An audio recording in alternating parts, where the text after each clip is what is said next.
നമസ്കാരം. ഇന്ത്യൻ പ്രതിരോധ മേഖലയിൽ വലിയ വിപ്ലവം സൃഷ്ടിച്ച് പുതിയ യൂണിവേഴ്സൽ എയർ ബോംബ്. ഇന്ത്യൻ പ്രതിരോധ ഗവേഷണ സ്ഥാപനമായ DRDO വികസിപ്പിച്ചെടുത്ത അത്യാധുനിക ബോംബുകൾ ഇനി മുതൽ നാറ്റോ സഖ്യരാജ്യങ്ങൾ ഉപയോഗിക്കുന്ന പാശ്ചാത്യ യുദ്ധവിമാനങ്ങളിലും ഘടിപ്പിക്കുവാൻ സാധിക്കും. ഇന്ത്യയുടെ തദ്ദേശീയ യുദ്ധവിമാനമായ തേജസിനും റഷ്യൻ നിർമ്മിത സുക്കോയ്ക്കും പുറമെ മിറാസ് 2000, ജാഗ്വാർ കൂടാതെ അമേരിക്കൻ നിർമ്മിത F-16, F-15 തുടങ്ങിയ യുദ്ധവിമാനങ്ങളിലും ഈ ബോംബുകൾ അനായാസം ഉപയോഗിക്കാനാകും. പാശ്ചാത്യ വിമാനങ്ങളുടെ ആയുധവാഹക ശേഷിയുമായി പൊരുത്തപ്പെടുന്ന രീതിയിലുള്ള യൂണിവേഴ്സൽ ഇൻഫോഴ്സ് സാങ്കേതിക വിദ്യയാണ് ഈ ബോംബുകളിൽ ഇന്ത്യ ഉൾപ്പെടുത്തിയിരിക്കുന്നത്. പ്രധാനമായും ഗൈഡഡ് പ്രിസിഷൻ ബോംബുകൾ വിഭാഗത്തിലാണ് ഈ പുതിയ ആയുധം വരുന്നത്. ശത്രുവിന്റെ റഡാർ സംവിധാനങ്ങളെയും ബങ്കറുകളെയും കൃത്യതയോടെ തകർക്കുവാൻ ശേഷിയുള്ള ഇവയ്ക്ക് GPS ലേസർ ഗൈഡൻസ് സംവിധാനങ്ങളുടെ പിന്തുണയുണ്ട്. സാധാരണ ബോംബുകളെ അപേക്ഷിച്ച് ദൂരപരിധി കൂടുതലുള്ള ഇവ വിമാനത്തിൽ നിന്ന് തൊടുത്തുവിട്ടാൽ കിലോമീറ്ററുകൾക്കപ്പുറമുള്ള ലക്ഷ്യസ്ഥാനം സ്വയം കണ്ടെത്തി തകർക്കുവാൻ പ്രാപ്തമാണ്. ഇത് യുദ്ധവിമാനങ്ങൾക്ക് ശത്രുവിന്റെ പ്രതിരോധ പരിധിയിൽ പ്രവേശിക്കാതെ തന്നെ ആക്രമണം നടത്താൻ സഹായകമാകും. നാഗ്പൂർ ആസ്ഥാനമായിട്ടുള്ള സോളാർ ഇൻഡസ്ട്രീസ് വികസിപ്പിച്ചെടുത്ത ഈ ബോംബിന്റെ ഏറ്റവും വലിയ സവിശേഷത അതിന്റെ വൈവിധ്യമാണ്. നാറ്റോ രാജ്യങ്ങൾ ഉപയോഗിക്കുന്ന പാശ്ചാത്യ വിമാനങ്ങളിലും റഷ്യൻ നിർമ്മിത യുദ്ധവിമാനങ്ങളിലും ഒരുപോലെ ഘടിപ്പിക്കുവാൻ കഴിയുന്ന വിധത്തിലാണ് ഇതിന്റെ രൂപകൽപ്പന. ഇന്ത്യയുടെ ആയുധ നിർമ്മാണ മേഖലകളിൽ വിപ്ലവം സൃഷ്ടിക്കുന്ന ഈ കണ്ടുപിടുത്തം ആത്മനിർഭർ ഭാരത് പദ്ധതിയുടെ വലിയൊരു വിജയമായിട്ടാണ് വിലയിരുത്തപ്പെടുന്നത്. യൂണിവേഴ്സൽ എയർ ബോംബ് അഥവാ UAV 125 എന്ന പേരിൽ അറിയപ്പെടുന്ന ഈ ആയുധം 125 കിലോഗ്രാം ഭാരമുള്ളതാണ്.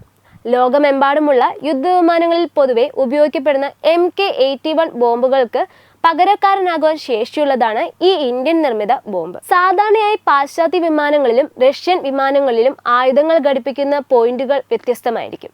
എന്നാൽ പ്രത്യേക മാറ്റങ്ങളൊന്നും കൂടാതെ തന്നെ രണ്ട് വിഭാഗം വിമാനങ്ങളിലും ഘടിപ്പിക്കാം എന്നതാണ് UAVയെ വ്യത്യസ്തമാക്കുന്നത്. ഈ ബോംബുകൾ ഉപയോഗിക്കുന്നതിലൂടെ സൈന്യത്തിന് വലിയ സാമ്പത്തിക ലാഭം ഉണ്ടാകും. വിവിധതരം ഭാഗങ്ങൾക്കായി വെവ്വേറെ ബോംബുകൾ വാങ്ങുന്നതിലെ ഭീമമായ ചെലവ് ഇതിലൂടെ ഒഴിവാക്കാം. തേജസ്, മിറാഷ് 2000, സുക്കോയ് 13, MKI തുടങ്ങിയ വിമാനങ്ങൾക്ക് ഇത് പരീക്ഷിച്ചു കഴിഞ്ഞു. വിദേശ വിപണിയിൽ ഇന്ത്യയുടെ ആയുധ കയറ്റുമതി വർദ്ധിപ്പിക്കുവാൻ ഈ ബോംബുകൾ സഹായിക്കും. അതുപോലെ തന്നെ ചൈനയുമായുള്ള യഥാർത്ഥ നയതന്ത്ര രേഖയ്ക്ക് തൊട്ടടുത്ത് വടക്കു കിഴക്കൻ ഭാരതത്തിലെ ആദ്യത്തെ ഹൈവേ റൺ പ്രവർത്തന സജ്ജമാക്കിയിരിക്കുകയാണ് ഇന്ത്യ. ആസാമിലെ ദിബ്രുഗഡ് ജില്ലയിലെ മൊറോനിൽ നിർമ്മിച്ച 4.2 കിലോമീറ്റർ നീളമുള്ള എമർജൻസി ലാൻഡിംഗ് ഫെസിലിറ്റി ഈ വരുന്ന ശനിയാഴ്ച പ്രധാനമന്ത്രി നരേന്ദ്രമോദി ഉദ്ഘാടനം ചെയ്യും. ഉദ്ഘാടനത്തിന്റെ ഭാഗമായി പ്രധാനമന്ത്രിയുടെ വിമാനം ദേശീയപാതയിൽ നേരിട്ട് ഇറങ്ങുമെന്നത് ചരിത്രപ്രധാനമായ നിമിഷമായിരിക്കും.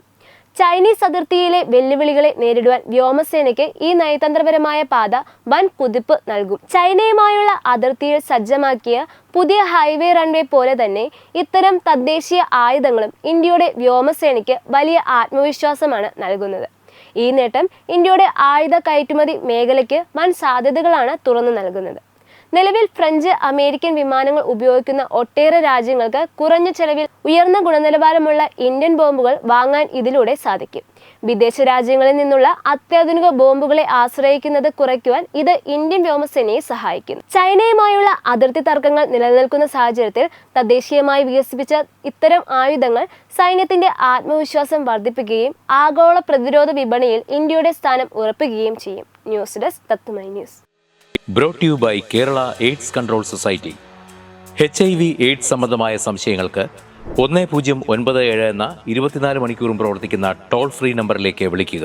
വാട്സാപ്പിലും ഫേസ്ബുക്കിലും ഒക്കെ സ്റ്റാറ്റസ് അപ്ഡേറ്റ് ചെയ്യാറുണ്ടല്ലോ. HIV സ്റ്റാറ്റസോ HIV പിടിപെടാനുള്ള സാഹചര്യങ്ങളിൽ കൂടി അറിഞ്ഞോ അറിയാതെയോ കടന്നു പോയിട്ടുണ്ടാവാം. എന്ത് തന്നെയായാലും മുൻകൂട്ടി പരിശോധിച്ച് HIV സ്റ്റാറ്റസ് അറിയൂ. സൗജന്യ HIV പരിശോധനയും കൗൺസിലിങ്ങും ആരോഗ്യ കേന്ദ്രങ്ങളിൽ പ്രവർത്തിക്കുന്ന ICTC അഥവാ ജ്യോതിസ് കേന്ദ്രങ്ങളെ സമീപിക്കുക. നിങ്ങളുടെ സ്റ്റാറ്റസ് എന്തായാലും വിവരങ്ങൾ രഹസ്യമായി സൂക്ഷിക്കുന്നതായിരിക്കും.